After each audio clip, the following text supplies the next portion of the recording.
Good morning জামাই বাবু। ওই, তোর কোনো অধিকার নেই দামি গ্লাসে জল খাওয়ার। রাখ রাখ। অর্জুন, এটা কেমন ব্যবহার করছো? ও আমার বোন হয়। তাতে আমি কি করব?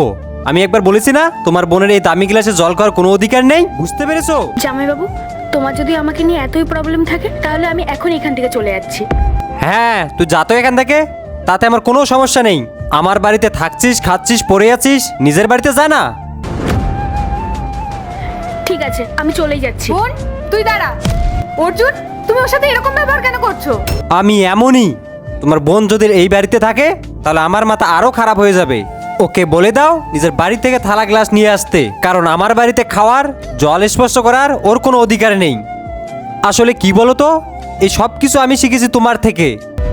আমাকে দেখে শিখেছো মানে? মানে তুমি কিছু বুঝতে পারছো না? দাঁড়াও দাঁড়াও, আমি বরং তোমাকে মনে করিয়ে দিচ্ছি। আল্লাহর নামটি দেখে যে এড়িয়ে যাবে তার মনের ইচ্ছা কখনোই পূরণ হবে না। তাই আল্লাহর এই নামটির জন্য একটি লাইক এবং সাবস্ক্রাইব করে যাও। এই, কাকে জিজ্ঞেস করে জলের গ্লাসটা নিয়েছিস? তুই জানিস এই জলের গ্লাসটার দাম কত? বৌদি, কি হয়েছে? আমি তো শুধু জলটাই খাচ্ছিলাম। জল খাবে? তোর কোনো যোগ্যতা নেই দামি গ্লাসে জল খাওয়ার। সবসময় এখানে বই খাতা নিয়ে বসে থাকিস, কোনো কাজ নেই তোর? জল খেতে